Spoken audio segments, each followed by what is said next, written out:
Oi pessoal, no encontro de hoje nós falaremos um pouco sobre a ideia das propriedades dos determinantes. O objetivo é que vocês não façam tantas contas quando estiverem calculando os determinantes das nossas matrizes quadrâticas.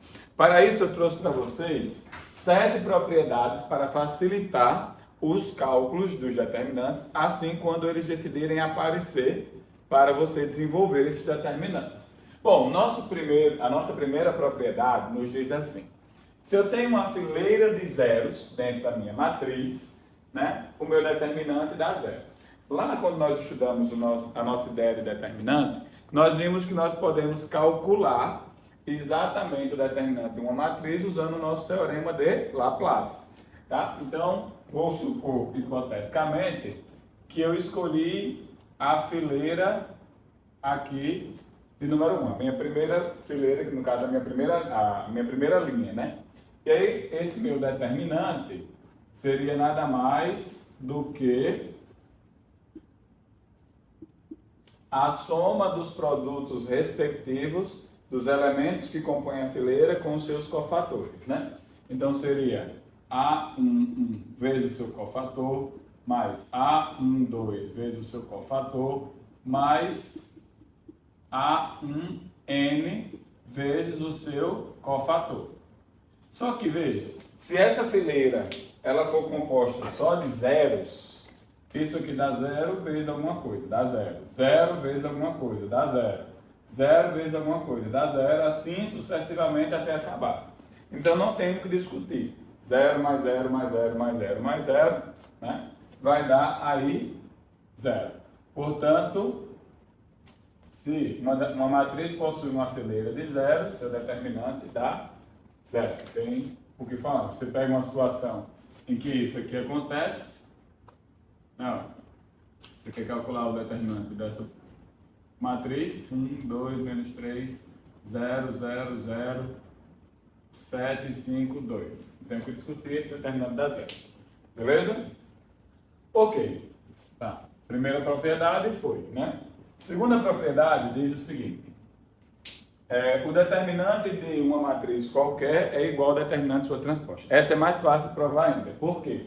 Se essa é a matriz, né?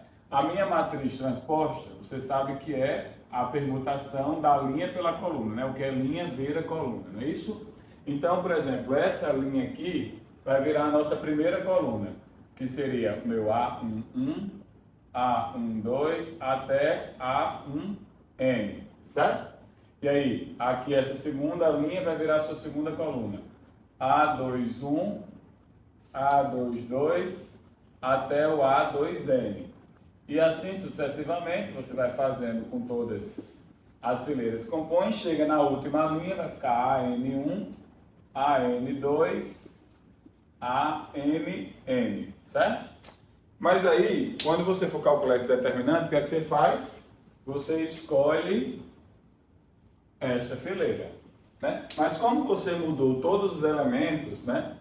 Todas as linhas viraram colunas, então os cofatores colidem. Mas se os cofatores colidem, no momento em que você calcular o determinante desta daqui, né? Determinante da matriz transposta, com certeza dará igual ao determinante da matriz original.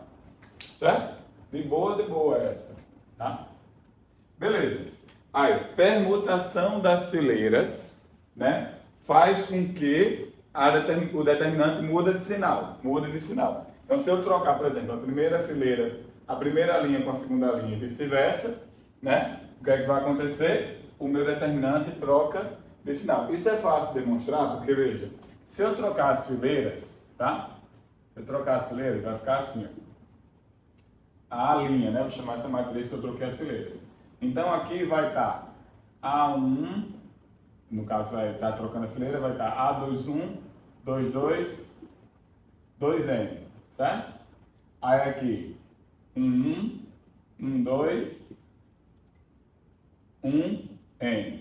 E assim até acabar, certo? AN1, ANN, certo? Aí a sua matriz em que você permutou a primeira linha com a segunda linha. Só que aí agora, na hora de calcular o determinante, você vem aqui e escolhe esta fileira. Só que quando você escolhe essa fileira, você vai ter A1 multiplicado pelo cofator onde ele está. Só que o local onde ele está é o elemento 2, 1. Aí, quando você calcula o cofator, né, aqui vai dar exatamente menos 1 elevado a 2 mais 1 e sobra, né, porque você vai eliminar isso e isso. Sobra a mesma coisa que sobrava antes, ó. Tá vendo? Sobra o mesmo núcleo. Só que o que acontece? Aqui vai estar menos 1 elevado a 3. E aqui, se você fizer, vai dar menos 1 elevado a 1 mais 1. Certo? Portanto, você percebe que aqui vai ter uma inversão dos sinais, né? Porque ele estaria trocando todos os sinais. Por exemplo, aqui seria menos 1 elevado a 1 mais 2, que daria negativo, certo? Só que aqui vai estar, quando você fizer o A12 vezes A22, vai dar menos 1 elevado a 2 mais 2. Então está tendo uma troca dos sinais, né? Aquilo que era positivo aqui está virando negativo e vice-versa. Então, permutação de filas de um determinante provoca uma mudança de sinal no determinante dessa matriz, né? Uma permutação de filas na matriz, linhas ou colunas, gera aí uma mudança de sinal. Beleza. Uma outra que é bem, essa é mais fácil de todas, tá? Uma fila da matriz multiplicada por um número k, tá? Faz com que o determinante fique multiplicado por k, né, quando você retira esse k como um fator comum da matriz. Por exemplo, né, se aqui eu colocasse k vezes nesse elemento, então aqui apareceu o k, aqui apareceu outro, aqui apareceu outro e aqui apareceu outro. Só que dá para eu colocar o k em evidência, né? Quando eu colocasse o k em evidência, ia ficar A1 vezes A1, cofator 1. A12 vezes o cofator 12. E isso você ia fazendo, né, até chegar a 1n vezes o cofator 1n. Portanto, você está dizendo que essa constante sai do determinante e fica multiplicando o determinante sem a constante lá dentro.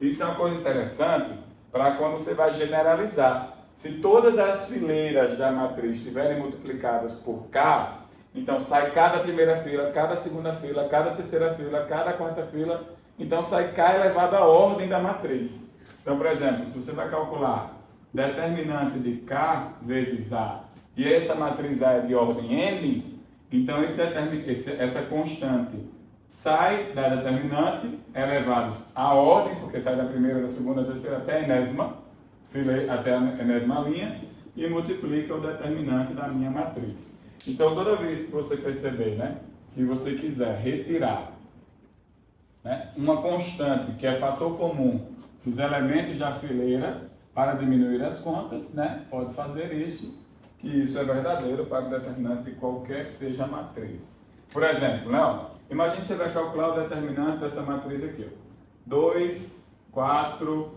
6 e 9. Obviamente, esse determinante é bem simples, nós já aprendemos a calcular, você não ia precisar de nenhuma propriedade para calcular esse determinante, né? Mas, perceba que eu poderia fazer isso aqui, né? Tá vendo que o 2 é fator comum daqui? Eu poderia botar o 2 em evidência. Aí na primeira linha sobraria 1 e sobraria 2, certo?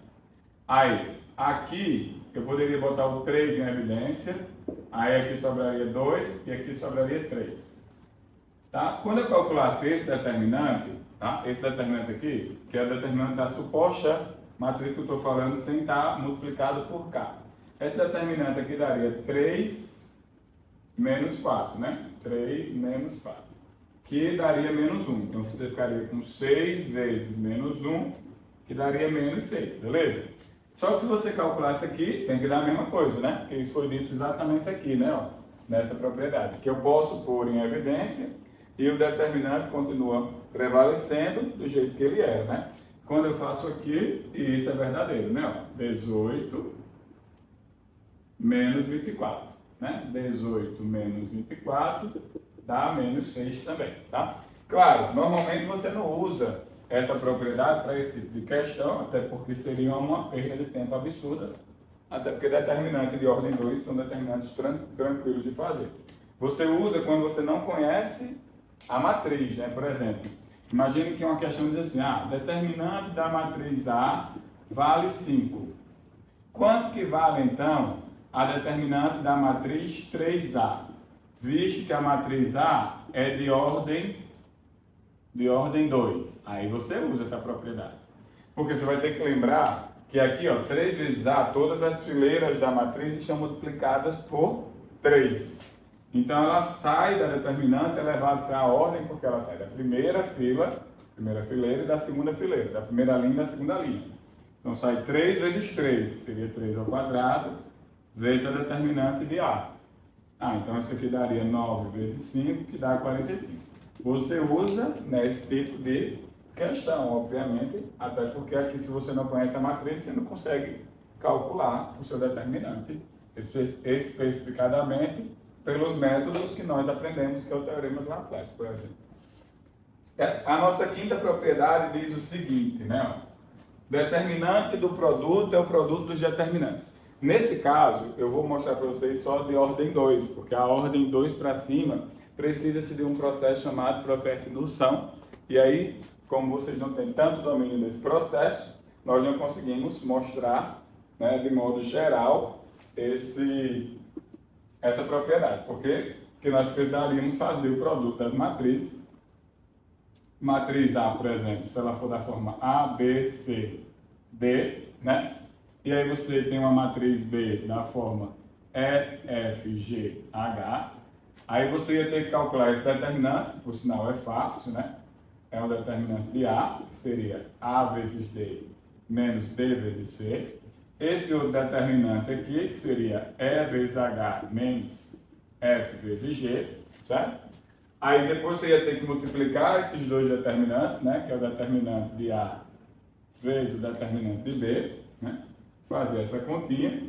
Aí eu vou deixar aí como tarefa para vocês, né? Você teria que fazer AD menos BC multiplicado por EH menos FG, e aí desenvolve, né, do jeito tradicional que você aprendeu.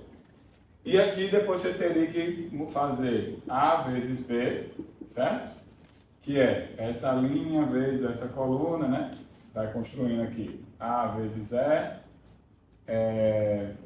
mais B vezes G, né? Aí essa linha vezes essa coluna que daria A vezes F mais B vezes H, né? Depois, essa linha vezes essa coluna que daria C vezes E mais D vezes G. Depois essa linha vezes essa coluna que daria C vezes F mais D vezes H. Aí quando você terminasse de fazer esse produto, né, você fazia esse cabo vezes esse, menos esse cabo vezes esse, e aí faria todas as continhas e mostrava que essas duas coisas são iguais. Tá? Dá bastante trabalho fazer essas contas, porque são contas, teoricamente, que, né, você teria que mostrar da parte de forma algébrica. Tá? Mas daria certo, é só fazer o desenvolvimento disso, tudo se casa bem bonitinho. Tá? Daí para frente, da ordem 2 para frente, nós precisamos do princípio de indução, e não é uma tarefa tão simplória aí para a gente mostrar essa demonstração.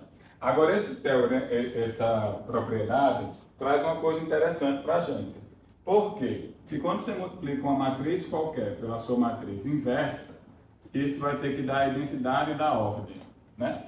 Por quê? Porque um número vezes o seu inverso vai dar sempre o elemento neutro da multiplicação daquela estrutura que você está falando, né? O nosso elemento neutro da multiplicação aqui, da estrutura de matriz, é a identidade. Que aí você deve lembrar que é uma matriz diagonal, certo? É uma matriz diagonal onde todos os elementos da diagonal principal valem 1.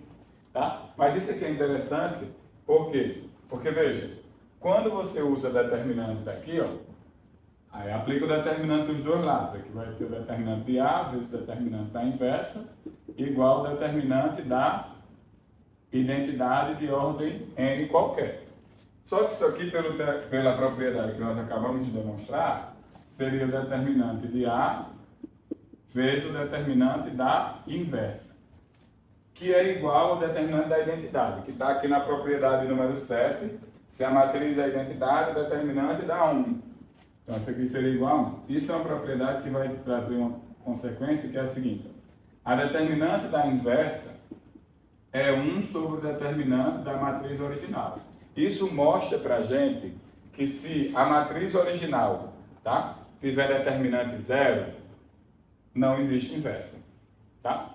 Por quê? Porque ficaria 1 sobre 0. Então, isso é uma maneira de você nem se preocupar com a inversa de uma matriz quando você já conhece essa propriedade e tem que o determinante dela dá 0. Tá? Isso é uma propriedade bem interessante também. Beleza?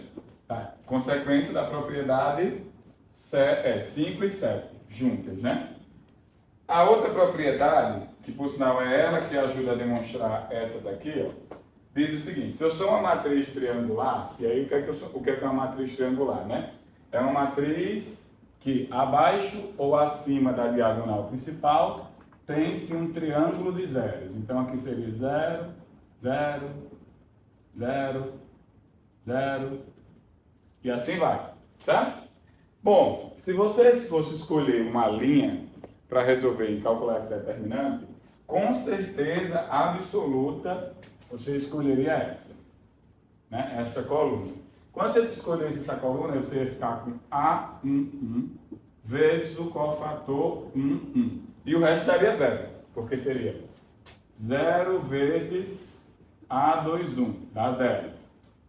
Aí, 0 vezes A31. E assim sucessivamente até ficar 0 a N1. Você escolheu essa coluna, né? A coluna 1. Isso dá 0, todos os outros aí dão 0 e você fica para fazer só essa conta. Só quando você faz essa conta, você elimina essa coluna e esta linha, sim? Aí, de novo, né? Aqui vai ficar A22, aí 0, 0, 0, 0, 0. Como é que você faria? Você pegaria de novo e repetiria o procedimento, né? Então, calculando aqui dentro. Então, você ficaria com A11, que multiplica menos 1 elevado a 1 mais 1, vezes, aí ficou esse bloco aqui, ó. Aí você repete o procedimento, que seria A22 vezes o cofator 22 e o resto dá 0, né? Porque aqui seria 0, 0, 0, então seria somar com 0, 0, tá? Porque você estaria fazendo isso aqui, ó. Aí você percebe que esse cara aqui não altera esse sinal, ficaria 1 vezes A22 vezes o cofator 22. Aí o que é que você faz? Repete o procedimento com o cofator 22. Isso vai mostrando a você que se a matriz é triangular, a determinante é igual ao produto das diagonais principais, dos elementos da diagonal principal. Ou seja, seria nada mais do que A11, A22, A33 até ANN. Aí se essa matriz ela é identidade, essa diagonal principal é 1, né? Por sinal ela é superior, ela é uma matriz triangular inferior e superior. Beleza? Tá, ok. Então, a partir de agora, você sabe facilitar um pouco a sua vida nos cálculos da determinante, né? Por exemplo, né? Eu vou botar aqui um exemplozinho para a gente encerrar, né, aí o nosso vídeo, que é o seguinte. Imagine que você saiba que esse determinante aqui vale 70, ok? E aí eu quero que você calcule para mim a seguinte determinante.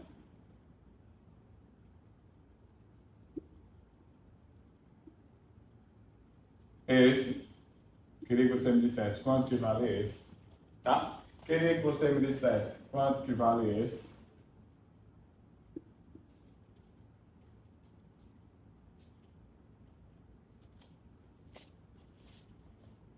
Queria que você me dissesse quanto que vale esse.